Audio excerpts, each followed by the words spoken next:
Episode 9 The Fragile Distance. Avery's POV.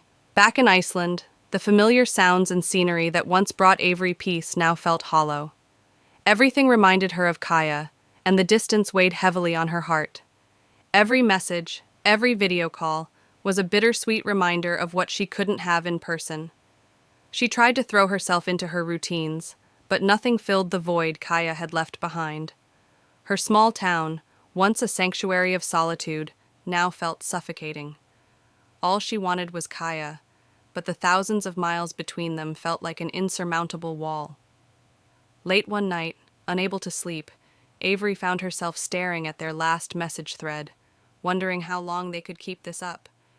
She typed a message, paused, then deleted it. The fear of saying too much, or too little, paralyzed her.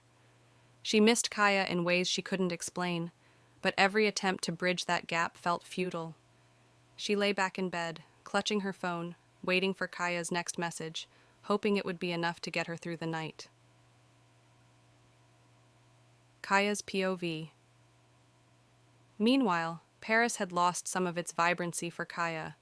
The streets, which once felt alive with music and art, now felt dull. The distance between her and Avery was more than just physical. It seeped into her art, her routine, and her sense of purpose. Kaia spent hours at her canvas, but inspiration wouldn't come.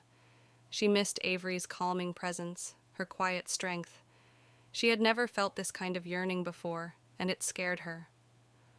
One afternoon, as she wandered through Montmartre, Kaia stopped at a cafe they had visited together.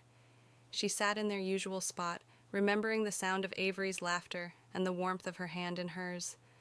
The memory was comforting, but painful. Kaia pulled out her phone and snapped a picture of the view, sending it to Avery with a simple message. "Wish you were here." Avery's POV.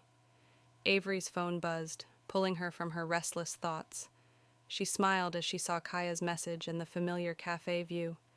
It was a small comfort, knowing Kaia was thinking of her too. But it wasn't enough. She wanted more than just pictures and messages. She wanted Kaia, here, with her, in person. Her reply was short but heartfelt. "I wish I was too." As she sent the message, a thought struck her. What if she didn't have to wait for their next visit? What if she could go to Paris sooner? The idea was exhilarating and terrifying all at once.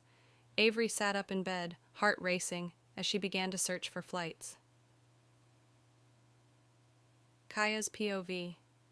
Kaia didn't expect Avery's next message. When it came through, her heart skipped a beat. "What if I came to see you?" Kaia stared at her phone, her emotions swirling. She wanted to say yes, more than anything, but doubts crept in.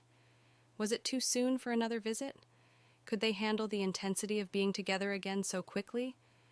Before she could overthink it, Kaia typed her reply. "I'd love that, but are you sure?" Avery's POV. Avery read Kaia's response and smiled. She wasn't sure about much these days, but she was sure about one thing.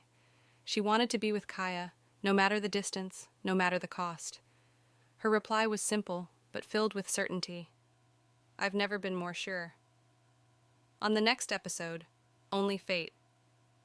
Avery's decision to fly back to Paris sets the stage for their next chapter, but with such intense feelings comes new challenges.